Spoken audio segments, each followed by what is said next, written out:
Alright, so we're starting off with these two lines here, or these two types of lines. We have a secant line, which clearly is a line drawn through 2 points on the curve, and that secant line has a slope to it.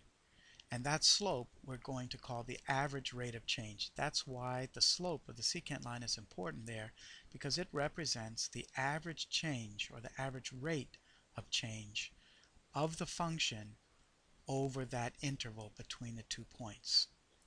And finally, as we move in delta x, or shrink delta x, so that our point is getting closer and closer and closer to the original point, to the extent that it's indistinguishable from the original point, then we have a tangent line.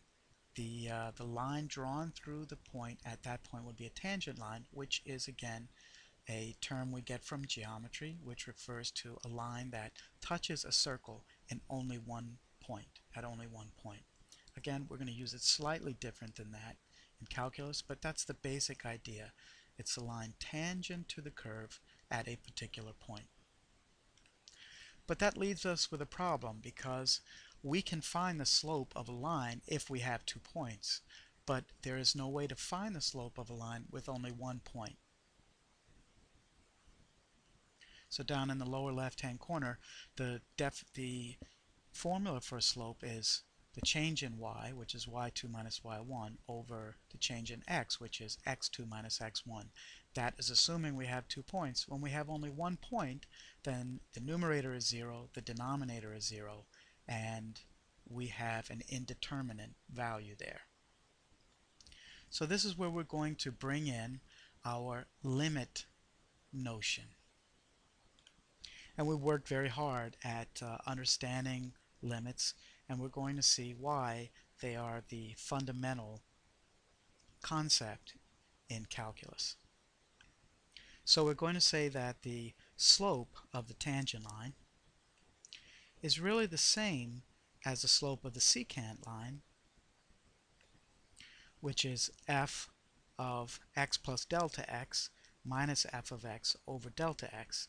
But again, that would assume that we have 2 points and we're working with a secant line. Well, the only change we're going to make to that is that we're going to evaluate that expression, the limit of that expression, as delta x goes to 0. So as the denominator shrinks, then we want to find out what is going to happen to the slope, or what is the slope of the tangent line.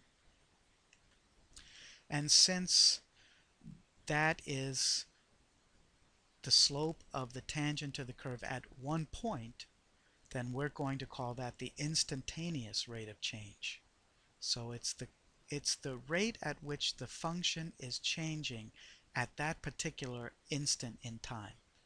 And so you don't have 2 points to do this with, but in another sense you do have 2 points. We're just taking the slope of the line between 2 points as those 2 points become infinitesimally close to each other. So as they get so close to each other that they are indistinguishable, or almost indistinguishable, we're going to differentiate, or we're going to take the ratio of the change in y to the change in x and see what that gives us.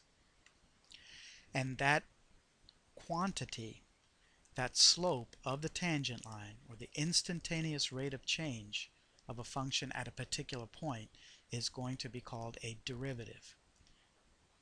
And we find that derivative by a process called differentiation.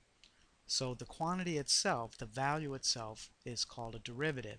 The process of finding that is a process of differentiation. The difference comes from subtraction, and you see what's happening in the numerator.